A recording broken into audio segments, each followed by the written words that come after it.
Okay, so all right. The screen looks very small. So what we're going to do is zoom in a little bit.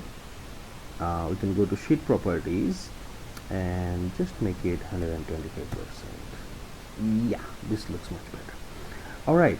So now that I see that number of missing records are there, I have calculated that. All I can do also is simply divide this value by 1460. That will give me the missing values in percentage, and I can say in the number I can just say 1. So what happens is, oh, this became, I have to also tick this one, sorry, show in percent. All right, so it shows that wow, almost 99.5% values are missing, and so on. So eventually, okay, this 477% doesn't make any sense, so I can go to expression and just go to no totals and remove that. Okay, so what this means is, this gives us an indication that which of the column we should be focusing later and fixing this missing records. Okay, now the second thing that is very important in data science or doing data analysis is to identify or understand the data distribution. So what does it mean? So let's look at that in the next one. Okay, so when we talk about distribution, it means how the data is spread out, right? So in this case, we are going to first start with the sale price and see how the data is distributed. So when we say distribution, it means, so there will be a minimum value of the sale price, right? And there will be a maximum value of the sale price, correct? Now, how many houses, what amount of data have we collected, and did we collect only the low cost houses, or did we only collect high cost houses, or did we count equal number of houses across all the price range, right? Now if the target is you should have collected equal number of houses for all the price range, because that would have given us a very good understanding of the data. Now if we only collect the low price houses, that means my algorithm eventually will be very good in predicting the low cost houses, but I will not be very comfortable or efficiently calculate the high price houses. Similarly, if I have collected most of the data from the high cost houses, my analysis will be very good for the high cost houses, but then I might do very poor in the low cost houses, right? So the understanding is our data should be distributed evenly, and that's when we call them as a normal distribution, right? So just for your interest, what you can do, you can also study about normal distribution, and it's a very good topic to know when you're doing data science. Okay, so I'll just put this column here just for a note. Okay, all right, so the next thing that we are going to do is we are going to create a histogram. Okay, it's not a bar chart, looks like a bar chart, but then histogram means the count of a certain thing. That's what we are going to show in the y-axis, and in the x-axis will be the value itself. So that means if I plot the sale price in the x-axis, I want to see the number of times the range of that sale price showed up in our data set. Okay, it's very simple. What we can do is we can create, at the very beginning we'll create an input box, and we'll create a variable called say bin width. Okay, and in this bin width I'm going to go to the constraints and set a variable value of 10. Okay, I'll just keep it aside for the time being. Alright, next thing I'm going to take a bar chart. Remember what I want to show. In the x-axis I want to show the sale price, and in the y-axis I want to show how many times that sale price has been repeated, or the range of that sale price has been repeated. So I'll explain that once this graph shows up. So I'll go to chart, take a bar chart, okay, and add a calculated dimension, and here I'm going to say round because I want to put sale price, so I'll just say sale price and the variable that I have just created. Okay, I will also explain what this bin width means. Okay, so this is my dimension. I can say sale price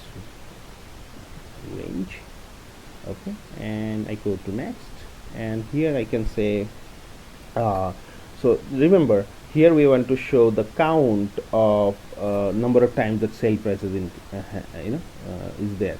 So I can say count of sale price. Okay, so I can just go there and I can give it any name, sale price frequency if needed, and I can just say finish. Okay, so what I'm going to do next is, okay, this graph still doesn't make any sense. Don't worry, I'm going to first of all remove the title from the chart so that I can get more space. I can go to expression. If you want, you can also plot the value, but I don't want to do that right now. I want to go to axis, and I'm just going to click on this continuous here, so that my sale price, instead of coming them in continuous value fashion. Okay, I can say okay. Wow, now it makes sense. All right, and then I can go to axis. I'm already in axis. I'm going to take 45-degree angle for the ticks, the bottom value, so that I can see more values there. All right, and I can minimize this one. Remember, we are not trying to create a dashboard here for the time being. We're just trying to do some analysis. Okay, so now that we see that the graph is somewhat called as right skewed, what it means is that that this kind of data, the majority of the data is towards the left, or in this case majority of the house are in the low cost zone, that is between 100,000 and 150,000 range, right? So I'm just putting the name here so you can read more about it. You probably already know about it. I'm just this is for the beginners who are new to data science, so they can read about right skewed distribution. So what it means is, as we've seen, my data set is kind of biased towards the low price. So that means if I take the data as is, what will happen is my analysis is going to do very well in the low cost housing range in order to predict the low cost house range, but it is going to do very poorly in the in the high cost range, because there are very few number of records there. Okay, let me explain now what is the bin width. Bin width is actually the range of the sale price. Okay, so what I mean is, so if I'm putting a bin width of say 10,000, that means I'm taking the range of number of houses between say $50,000 and $60,000, then between $60,000 to $70,000, and so on. Okay, and if I reduce this, what will happen is the range will get just shorter. So if I take 5,000, so you can see more and more number of bars will show up, and if I take even 1,000, that means I'm taking number of houses within 50,000 and 51,000, 51,000 and 52,000, 52,000 and 53,000, and so on. And if I take even smaller, it will be more dense.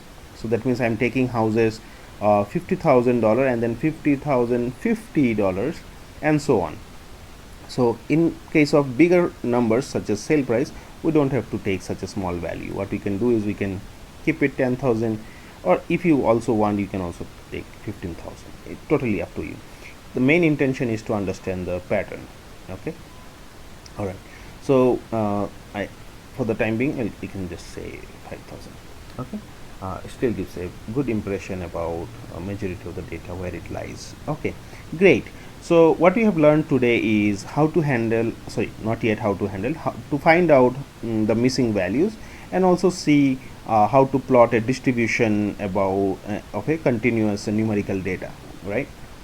So in the following videos, we are going to learn more interesting way to analyze our data, and also we'll see in our later videos how can we convert this right skewed distribution into a normal distribution. So we are going to take a logarithmic scale of this data, and more interesting things are coming up. So stay tuned and please subscribe to the channel, and see you next time. Okay, bye bye.